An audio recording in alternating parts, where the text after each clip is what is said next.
Oh.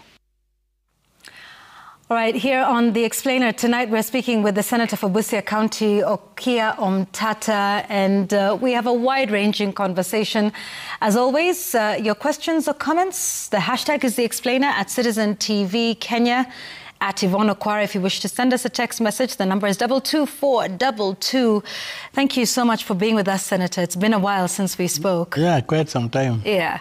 Karibu sana. Now that we have you here, I think the best place to start with you, Senator, because we don't want to make assumptions here on the program. We want to hear from the proverbial horse's mouth. Senator, are you running for president? I intend to run for president. I appointed a presidential exploratory committee last year. They are going around counties. They have done 31 counties. We have 16 to go. Their preliminary report so far is positive. I like doing things in a scientific way. So when the report comes out, we hope by October, I should be able to answer that question either in the affirmative or in the negative. But so far, things look like I'm going to be vying for the presidency. So tell us what this exploratory committee is doing exactly, even as they go out to the counties. Well, what they do is they advertise a venue, and then they invite a cross-section of, they get views from a cross-section of people who turn up, and have a number of things that they ask.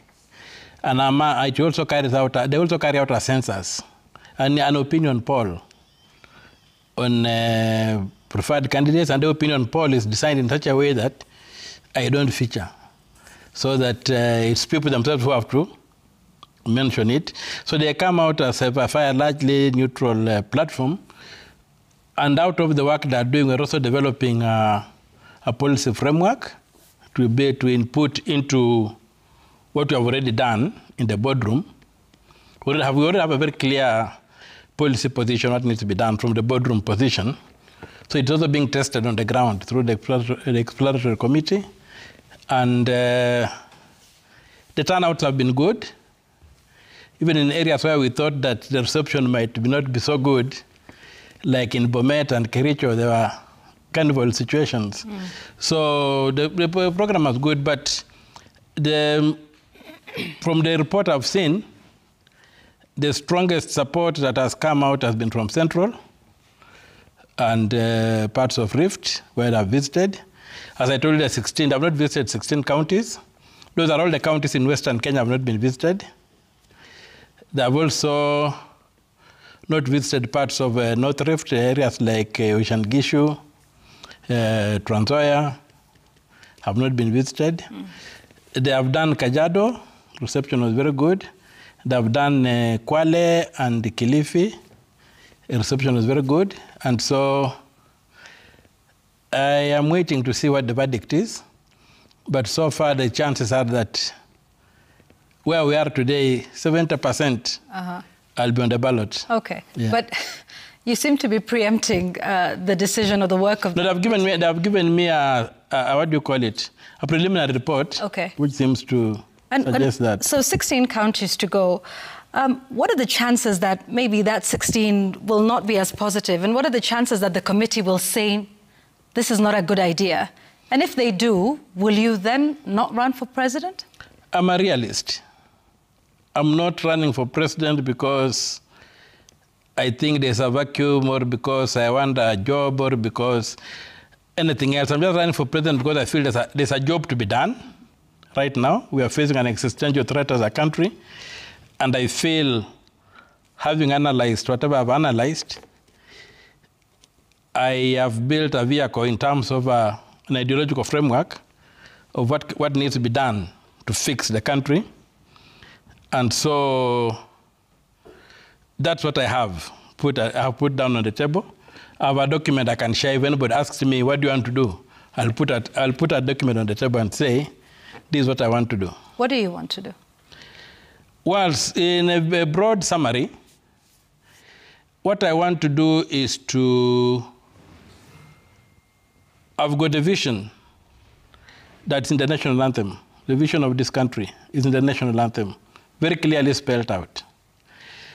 The Swahili version, forget about the English version. The Swahili version of our national anthem.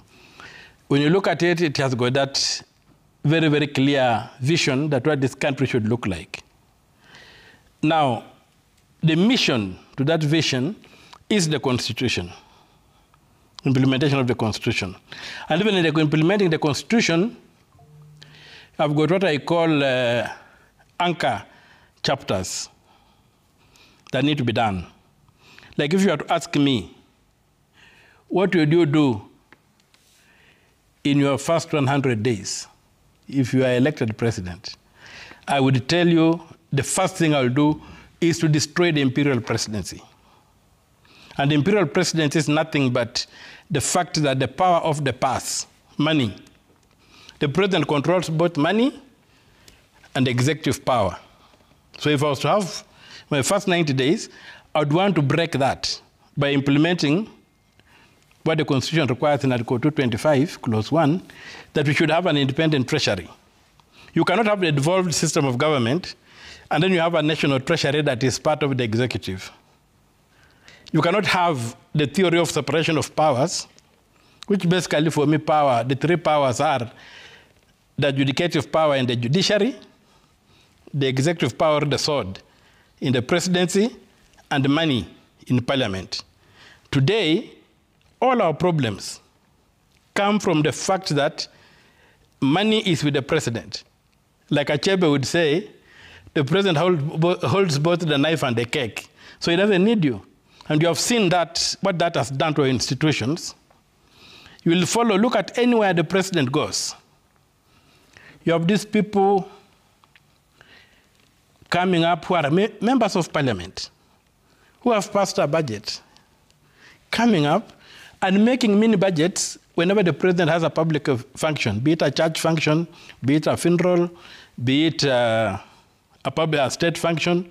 They go there and begin requesting for what they call development. And now you find like you are being told that because of the broad-based government, Luo Nyanza is now seeing development. Because the president is an emperor, he controls and owns the state. So the design of the Constitution, that's if you look at chapter 12, is that money should be controlled by parliament. That power must go back to parliament so that the president can be lobbying parliament. And an MP does not have to be forced by proximity, to look for proximity to power to be able to do a project. What you will do is MPs will be able to lobby each other. I want a road in my area, I'm a member of parliament. I will lobby my friends and say in the budget, help me get this in. Then he says, okay, next time, what will you do for me? So there's a trade-off, and the wealth of the nation is redistributed by the representatives of the people, not by one man. Okay. So to me, that is one thing that needs to be done. Okay. To take the treasury away from the executive, have it professionally run, lock away our money, and for any money to leave, it must be approved by parliament in a budget, and the control of budget must then sanction the withdrawal. That way, we drain the swamp. Okay. I want us to just speak about the person who is the current holder of that office, who recently, just earlier this week, did a sort of self-appraisal of his performance so far in office. And of course, that self-appraisal of President William Ruto has a direct bearing on your ambition to be president. I'd like us to listen together to what he had to say, and then we'll hear your reaction. This is President William Ruto on why he is best suited to continue running the country. Nimekuwa mjumbe miaka 15. Nimekuwa naibu wa rais miaka 10. Sio experience inatosha? Mimi sio mzee sana. Si mimi ni kijana, mimi naelewa kufanya maneno. Ama namna gani? Mimi nimesoma ya kutosha. Hatujawahi kuwa na daktari ambaye ni rais wa nchi. Mimi ni mtu naelewa. Mimi nimezaliwa huko mashinani. Sasa shida ya Kenya mimi naelewa. Sasa mimi nitasema nimekosa kufanya hii kazi kwa sababu gani? I have no reason. I don't have an excuse. So I have to do the difficult job. Hii kazi yote ambayo mimi nafanya kazi ngumu ni kwa sababu there has never been an opportunity for a person with the experience I have, with the education I have, with the knowledge I have in Kenya. So I must do it. I have combined all my predecessors, you know. I have the courage of Jomo. I have the understanding of Moi. I have the education of Kibaki. And I have the plan we shared with Uhuru Kenyatta. I have no excuse than to do everything that needs to be done in this nation, transforming our health provision, transforming our infrastructure development. That is the assignment that I have. Nani miaka miwili tu peke yake. Tell me what's going to happen in 5 years. Tell me what's going to happen in 10 years. Tell me what's going to happen in 20 years. You will not recognize Kenya because it will be a different place because of housing. So, he says he's got combined all the good qualities of all his predecessors. You, a senator, want to unseat this? There is, if you look at the Constitution, we have got two provisions. There's qualification and there's suitability. Article 73 talks of suitability. Article 99 talks of qualifications. He's talking about qualifications, not suitability. And I'm very happy he did not say he has integrity. He never told us he has integrity. Look at all those attributes he has given himself. None says he has integrity, that he cannot steal from us, that he cannot mismanage the economy. He's just saying he's gone to school, he has been in parliament, he has been whatever, but he's not telling us he has got integrity.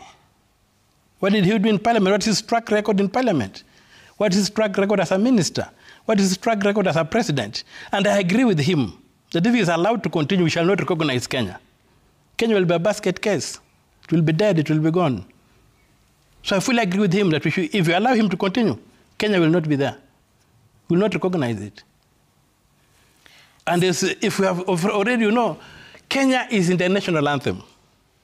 So if we can't recognize Kenya in the national anthem, it will not be the Kenya we know. That will be a destroyed country. And I think he's very, very committed to achieving that. Then look at the last thing, that housing. Right now, as we speak here, there's a big crisis in Busia. It began about 1 week ago. The ATC, the Graduate Training College, which was designed, when they designed Masinde Muliro, they designed the Sangalo College, then Busia, they designed the Agricultural Training Center. This gentleman has decided to put there affordable housing. Where are farmers going to train? All these things. He has put affordable and Busia again in somewhere in a disused airfield in Funyula. So he's just creating a market for cement and building bars and all these building materials, where I think he's heavily invested and he's just trying to make a kill for himself. He's a man who serves himself. Look at the ego that he portrays. Look at the narcissism that comes out from his own mouth. Look at the self-worship that has just come out from his own mouth. That's a sick man. He's not a normal man, he's sick.